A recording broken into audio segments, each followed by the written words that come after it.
ગુજરાતી બાળ વાર્તાઓ. ઘણા વર્ષો પહેલા જયપુર જંગલ પાસે સીતાપુર નામનું એક ગામ હતું.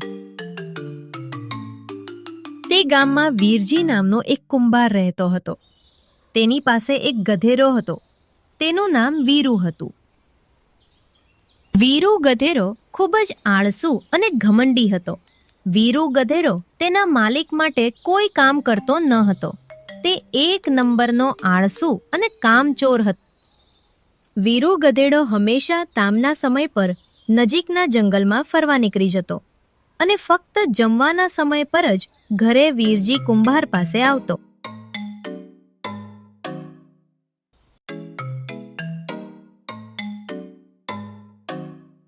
જેવો વીરજી કુંભાર તેને જમવા માટે ભોજન આપે, તરત જ તે ભરપેટ ભોજન કરીને ફરીથી જંગલમાં રખડવા માટે નીકળી જતો.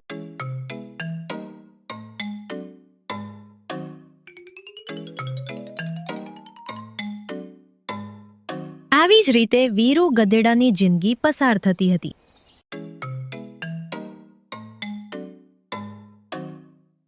તે ગામની નજીક પપ્પુ નામનો કાગડો એક ઝાડ પર રહેતો હતો. પપ્પુ કાગડો ખૂબ જ મદદગાર અને બુદ્ધિશાળી હતો. એક દિવસ વીરુ ગધેડો જંગલમાં ફરી રહ્યો હતો.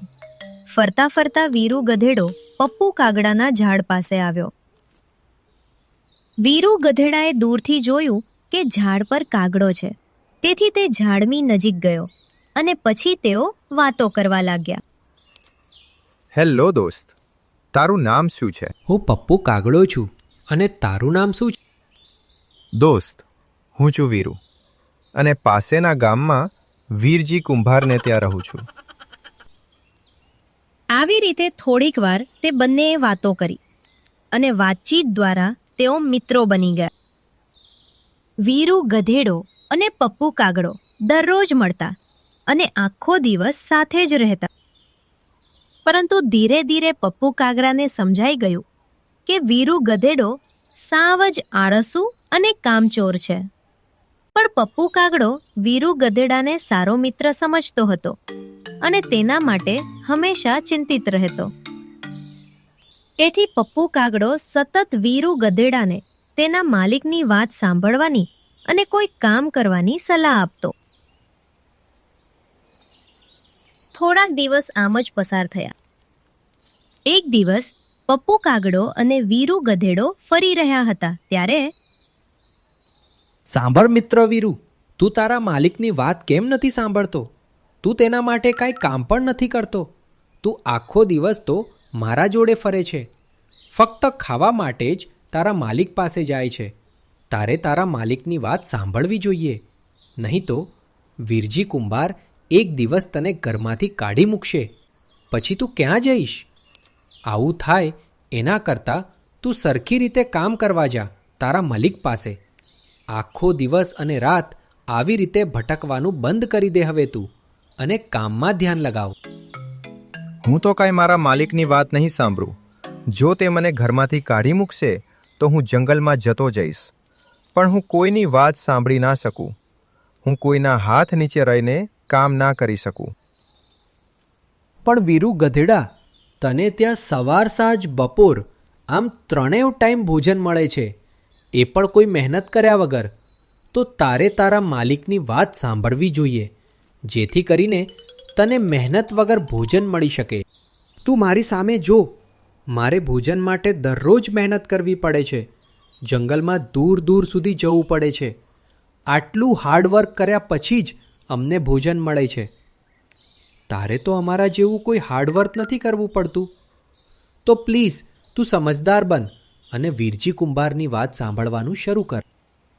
અરે યાર પપ્પુ, હું તને કેટલી વાર કહું કે હું કોઈના હાથ નીચે રહીને કામ ના કરી શકું. હું તો મારી મરજીનો મલિક. મારે જે કરવું હોય તે કરું. જ્યારે વીરજી કુંભાર કાઢી મૂકશે તો હું જંગલમાં જઈશ. હું મારું જોઈ લઈશ. તું મારું ટેન્શન ના લે. આ રીતે પપ્પુ કાગડો વારંવાર વીરુ ગધેડાને સલાહ આપતો. પરંતુ ગધેડો તેની એક પણ વાત સાંભળતો નહીં. વીરુ ગધેડો હંમેશા પોતાના ઘમંડમાં જ રહેતો. પપ્પુ કાગડો હંમેશા વીરુ ગધેડાના કલ્યાણ વિશે વિચારતો અને તેને બચાવવાનો પ્રયાસ કરતો. ભલે પછી વીરુ ગધેડો તેની એક પણ વાત ના માનતો, પરંતુ પપ્પુ કાગડો હંમેશા ગધેડાનું સારું જ વિચારતો. આમ જ ચાલતું રહ્યું અને થોડા દિવસો પસાર થયા. એક દિવસ પપ્પુ કાગડો વીરુ ગધેડા પાસે ગયો. પછી કાગડાએ તેને કહ્યું, દોસ્ત, જ્યારે પણ તારા પર કોઈ મુશ્કેલી આવશે ત્યારે હું તને દૂરથી કહીશ અને તને ચેતવણી આપીશ. પછી તું ત્યાંથી દૂર ખસી જાજે અને મુશ્કેલી ટળી જશે. જો તું મારી વાત નહીં સાંભળે તો દોસ્ત, એક દિવસ તું મુશ્કેલીમાં મુકાઈશ. એટલે પ્લીઝ તું એટલીસ્ટ મારી વાત સાંભળી લેજે. અરે ભાઈ પપ્પુ, હું પોતે એટલો શક્તિશાળી અને સક્ષમ છું કે કોઈ મને નુકસાન પહોંચાડી શકે નહીં. મારામાં એટલી તાકાત છે કે હું કોઈ પણ પ્રાણીથી લડી શકું છું. તું એક નાનો પંખી છે. તારે જોખમોથી દૂર રહેવું જોઈએ. મારી ચિંતા કરવાને બદલે તારે તારા વિશે ચિંતા કરવી જોઈએ. તારે તારું ટેન્શન લેવું જોઈએ. દોસ્ત, પોતાના પર આટલો બધો ઘમંડ ન કર. ઘમંડ કરવો એ સારી વાત નથી. તું આ જંગલમાં નથી રહેતો. મને આ જંગલના પ્રાણીઓની ખબર હોય છે. એટલે હું તને સમજાવી રહ્યો છું કે તારો ઘમંડ છોડી દે અને મારી વાત સાંભળ. આટલો ઘમંડ સારો નહીં. અરે પપ્પુ કાગડા, હું ભલેને જંગલમાં ના રહેતો હોઉં, પણ હું એટલો કેપેબલ છું કે હું કોઈથી પણ લડી શકું છું. ફિકર નોટ મેરે દોસ્ત, મને કંઈ નહીં થાય. મારું કામ તમને સમજાવવાનું હતું, પણ તું મારી વાત નથી માની રહ્યો. છતાં તારે સાવધાન રહેવું જોઈએ. છોડને મિત્ર, કંઈ નહીં થાય. ચાલ આપણે જંગલમાં ફરવા જઈએ. પછી તેઓ બંને જંગલમાં નીકળી પડે છે.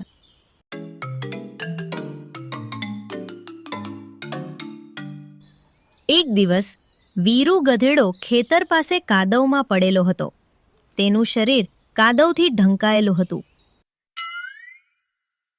પછી એક ખેતરમાં થોડી હરિયાળી જોઈને તે અંદર ગયો.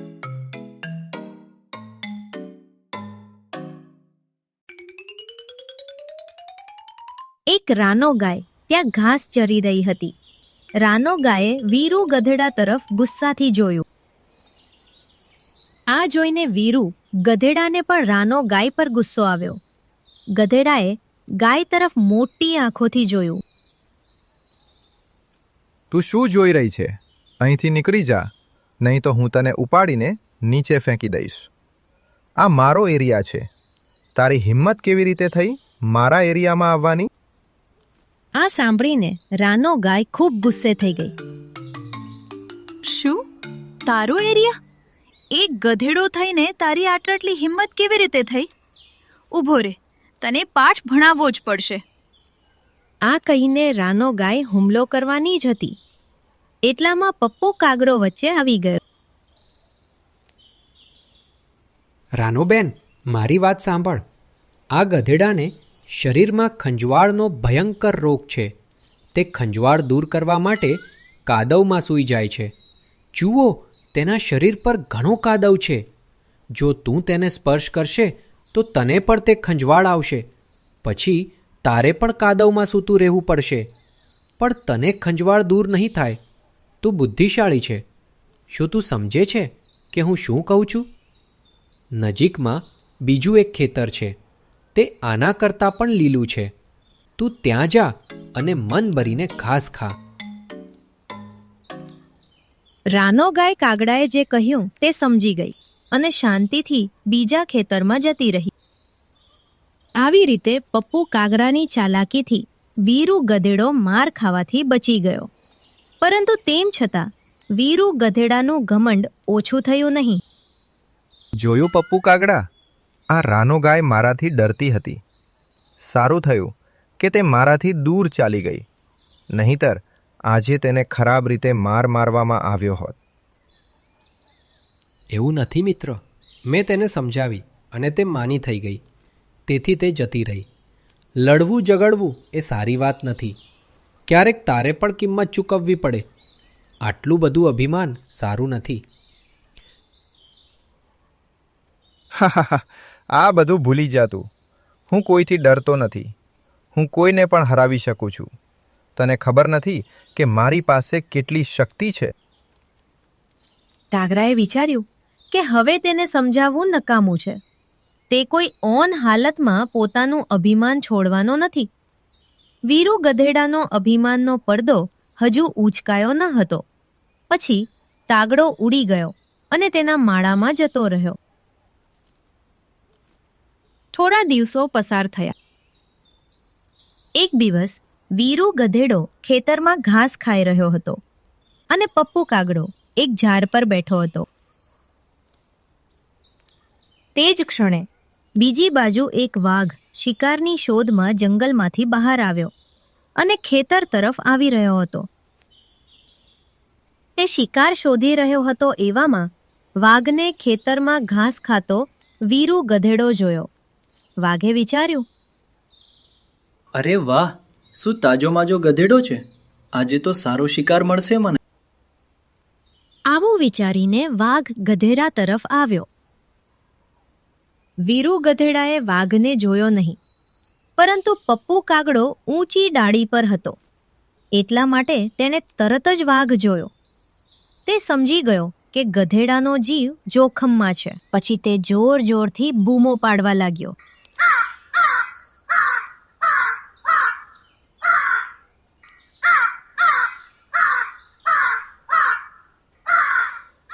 પપ્પુ કાગડાનો સતત અવાજ સાંભળીને વાઘ અટકી ગયો.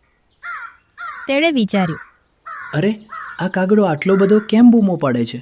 આ સતત રડવાનો અવાજ મારા માટે ચેતવણીનો સંકેત છે. બધા ગામ લોકો આવશે અને મને લાકડીઓથી મારશે. એના કરતાં હું જંગલમાં જતો રહું. આ વિચારીને વાઘ પોતાનો જીવ બચાવવા જંગલ તરફ દોડ્યો. ત્યારે જ વીરુ ગધેડાએ વાઘને જોયો. ઘમંડી અને મૂર્ખ ગધેડાને લાગ્યું કે વાઘ તેના ડરથી ભાગી રહ્યો છે. એવું લાગે છે કે વાઘ મારા વિશે જાણતો ન હતો, નહીંતર તે અહીં આવવાની હિંમત ન કરત. હવે જ્યારે તેણે મને જોયો ત્યારે તે ડરથી ભાગી ગયો. હું તેને વધુ ડરાવીશ, જેથી તે ફરીથી અહીં આવવાની હિંમત ન કરે. આવું વિચારીને મૂર્ખ વીરુ ગધેડો વાઘની પાછળ દોડવા લાગ્યો.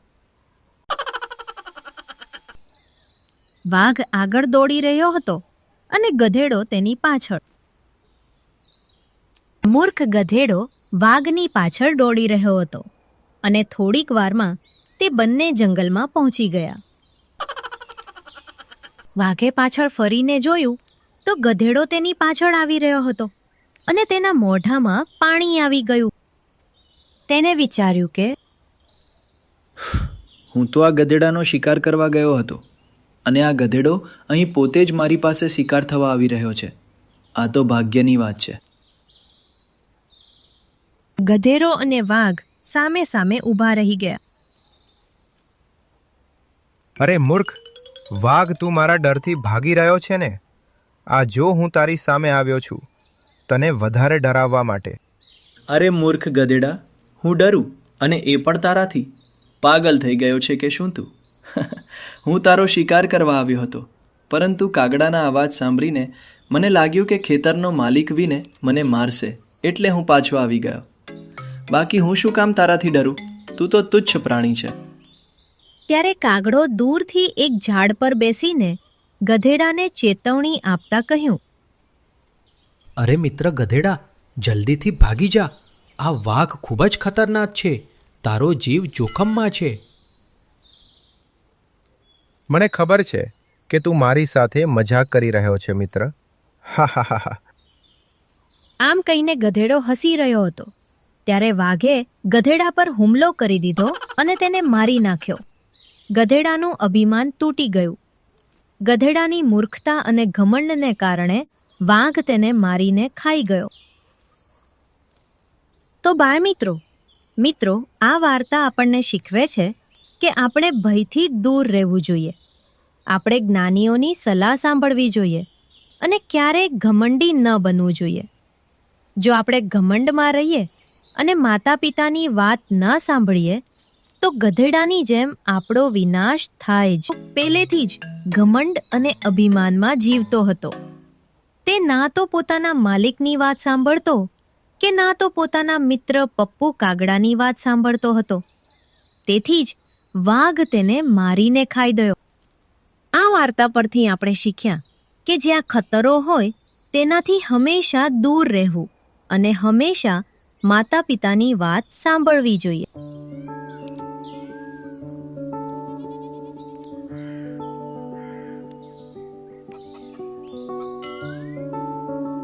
બાળમિત્રો, તમને આ ઘમંડી ગધેડો અને કાગડાની વાર્તા કેવી લાગી? કોમેન્ટ કરીને જરૂર જણાવજો. બાળમિત્રો, અમારી ચેનલને લાઈક કરજો અને સબસ્ક્રાઇબ કરવાનું ના ભૂલતા. આવજો બાળમિત્રો. ટાટા.